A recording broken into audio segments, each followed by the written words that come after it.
ସମସ୍ତଙ୍କୁ ନମସ୍କାର। ବର୍ତ୍ତମାନ ଆମେ ଦେଖିବା ଯେଉଁ ୟୁଏଏସ୍ ବା ୟୁନିଫାଏଡ୍ ଅଟୋମେସନ୍ ସିଷ୍ଟମ୍ ପୋର୍ଟାଲଟି ଆଗାମୀ ଦିନରେ ଲଞ୍ଚ ହେବା ପାଇଁ ଯାଉଛି, ସେଥିରେ ଟିଚର ପ୍ରୋଫାଇଲରେ କ'ଣ କ'ଣ ସବୁ ଡାଟା ରହିବ ଏବଂ କ'ଣ ଆମକୁ ପଡ଼ିବ ବା ଟିଚରମାନଙ୍କୁ ଫିଲ୍ଅପ୍ କରିବା ପାଇଁ ପଡ଼ିବ, ସେ ବିଷୟରେ ବର୍ତ୍ତମାନ ଦେଖିବା। ଦେଖନ୍ତୁ, ପ୍ରଥମେ ଆପଣଙ୍କର ରହିଛି ଆପଣଙ୍କର ଟିଚରଙ୍କର ନାଁ ରହିଛି। ତାପରେ ଦେଖନ୍ତୁ କ୍ୱିକ୍ ଆକ୍ସନ୍ସରେ ରହିଛି ଲିଭ୍ ଆପ୍ଲିକେସନ୍। ଆପଣଙ୍କର ଯାହା ବି ଲିଭ୍ ଆପ୍ଲିକେସନ୍ ଦେବେ ସେଇଟା ଏଇ ପେଜ୍ରେ ରହିବ।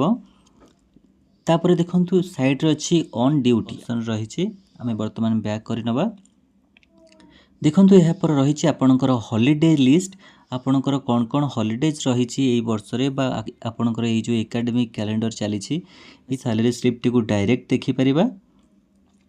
ବର୍ତ୍ତମାନ ଯେପର୍ଯ୍ୟନ୍ତ କିଛି ଅପଡ଼େଟ୍ ହେଇନାହିଁ ସେ ପର୍ଯ୍ୟନ୍ତ ଆମେ କିଛି ଦେଖିପାରିବାନି। ବର୍ତ୍ତମାନ ୟୁଏଏସ୍ର କାମ ଚାଲିଛି ବା ଅପଡ଼େସନ୍ କାମ ଚାଲିଛି। ତେଣୁ ଏଗୁଡ଼ିକ ଅପଡ଼େଟ୍ ହେଇସାରିଲା ପରେ ଆମେ ସମ୍ପୂର୍ଣ୍ଣ ଭାବରେ ଏଗୁଡ଼ିକ ଦେଖିପାରିବା। ଏବଂ ତଳେ ଦେଖନ୍ତୁ କ୍ଲାସ୍ ଆଟେଣ୍ଡାନ୍ସ ରହିଛି। ପ୍ରତି ଟିଚର ଯେଉଁ ପ୍ରତି କ୍ଲାସ୍ର ଆଟେଣ୍ଡାନ୍ସଟିକୁ ଏଇଥିରେ ଅପଡ଼େଟ୍ କରିବେ। ତାପରେ ଦେଖନ୍ତୁ ସାଇଡ଼୍ରେ ରହିଛି ଏକ୍ଜାମ୍ ରେଜଲ୍ଟ କରାଯିବ। ଏହାପରେ ରହିଛି school information, library, students list, transport, तापर रही स्टूडेंट्स रिमार्क, टीचर ट्रांसफर। एगुड़िक सबू यही ऑप्शन गुड़िक आपणकर टीचर प्रोफाइल रहिबो। आउ ये संपूर्ण डाटाटी आपणकर यूएएस बा यूनिफाइड ऑटोमेशन सिस्टम रे रहिबो। ताहले एही सब जिनस गुड़िक आमे केमिति पाइबा, केमिति एही साइट टी को ओपन करिबा, आसंतु से विषय रे आमे वर्तमान देखिबा। देखंतु गोटे छोटिया अनुरोध रखिबी, जदि आपण आम चैनल रु किछि भी हेल्प पाउचंती ताहले गोटे छोटिया लाइक एवं सब्सक्राइब करिया पई आदौ भूलिबेनी। ताहले चलंतु आरंभ करिबा। आमे एही टीचर प्रोफाइलटी यूएएस पोर्टल बा यूनिफाइड ऑटोमेशन सिस्टम केमिति प्रथमे आपण आपणकर जे कोनोसी गोटे सर्च इंजिन जेमिति आपणकर गूगल क्रोम हो अथवा आपणकर जे कोनोसी गोटे ब्राउजर रे आपण सर्च करिवे। देखंतु वर्तमान मो गूगल क्रोम रे सर्च करूची। आपण गूगल क्रोम रे सर्च करिवे यूएएस, नचेत आपण ओसेपा सर्च करेंगे OSEPA gov.in रे आपण क्लिक करेंगे। क्लिक कला पर देखंतु आपणकर वर्तमान आसीगला education is the key to success in life.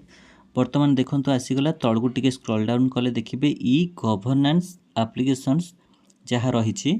देखंतु तळगु अछि ई गवर्नेंस एप्लीकेशन, ता तळे देखंतु गोटे ऑप्शन रही यूनिफाइड ऑटोमेशन सिस्टम। आपण एठी को देखि पारुथिबे।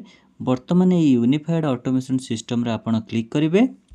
देखंतु वर्तमान आसिला आपणकर यूजर नेम एवं पासवर्ड। आपण प्रथमे आपणकर स्कूल रो प्रोफाइल टी को ओपन करिवे एवं स्कूल प्रोफाइल ओपन कला परे आपणकर स्कूल रे जेते जण टीचर थिबे समस्त टीचर मानकर लिस्ट एवं से मानकर एम्प्लॉय नंबर बा जोटा को एम्प्लॉय आईडी कहउचंती, से एम्प्लॉय आईडी नंबर टी तापर आमे पाइबा। एवं एम्प्लॉय आईडी टे पाई सारा पर आपण यूजर नेम जगह से एम्प्लॉय आईडी देबे एवं पासवर्ड जहाँ डिफॉल्ट पासवर्ड रही सेटा आपण एठी देकी तापर लॉगिन करिवे। ताहले चलंतु आमे यूजर नेम एवं पासवर्ड दे लॉगिन करिवा। एहा परे आपण लॉगिन रे क्लिक करिवे। ए डैशबोर्ड रो तळे रही कॉन्फ़िगरेशन एवं तळे रही एक्सेस कंट्रोल। एहा परे आपणकर तळे ऑप्शन टी देखंतु आसिला असाइन रोल टू एम्प्लॉय। आपण से असाइन रोल टू एम्प्लॉय रे क्लिक करिवे। तो जेते जण टीचर अछंती समस्तंकर नेम एवं समस्तंकर एम्प्लॉय आईडी एवं से माने को कैटेगरी रे अछंती सब देखे देबो। देखंतु वर्तमान आमे देखि परिबा एही स्कूल रे 4 जण टीचर अछंती एवं 4 जण टीचरंकर नेम, एम्प्लॉय आईडी एवं से माने को स्ट्रीम रे अछंती बा से मानकर बेस्ट स्ट्रीम टी आपण सेठी देखिबा को पाइबे। एवं आपण जदि चाहिए से मानकर क्वालिफिकेशन एवं से मानकर टीचर प्रोफाइल टी संपूर्ण भाव में आपण देखि परिबे। एवं जो टीचर कर देखिया पई चाहउचंती से टीचरंकर नेम ऊपर आपण टच कले से टीचरंकर डिटेल्स पूरा आपण देखि परिबे।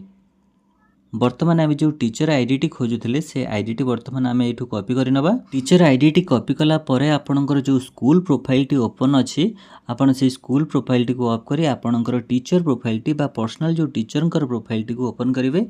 से टीचर प्रोफाइल टी को ओपन करबा को हेले प्रथमे आपणको आपणकर राइट कॉर्नर रे देखंतु एठी आपणको लॉग आउट करबा को पड़िबो।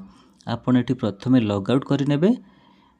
यूजर नेम आपणकर पाई गले एवं पासवर्ड आपणकर हेउची 1 2 3 4 5 6 मन रखु आपणकर ऑल ओडिशार वर्तमान डिफॉल्ट पासवर्ड रही 1 2 3 4 5 6 जोटा कि टीचर प्रोफाइल ओपन करने आपण यूजर नेम जगह आपणकर यूजर नेम टी देदेवे जोटा टीचर जो एम्प्लॉय आईडी नंबरटा पाइले से एम्प्लॉय आईडी टी देदेवे एवं पासवर्ड जगह आपणकर डिफॉल्ट पासवर्ड जहाँ रही 1 2 3 4 5 6 एतिकी देकी तापर आपण लॉगिन करेंगे करी देखिबा।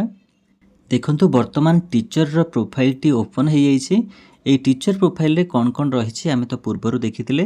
एइटा होची यूएस पोर्टल बा आपण गूगल एवं जदि चाहिए आपण गूगल रो प्ले स्टोर रे मध्य गोटे एप्लिकेशन अवेलेबल अछि जो एप्लिकेशन टी रो ना रही SMEUAS। देखंतु आपण यह एप्लिकेशन माध्यम रे मध्य आपणकर स्कूल प्रोफाइल एवं टीचर प्रोफाइल ओपन करि परिबे। जदि ये भिडियोटी आपको सामान्य भी किसी हेल्प करिथाए ताहले गोटे छोट लाइक सब्सक्राइब करिया पई आदौ भूलिबेनी।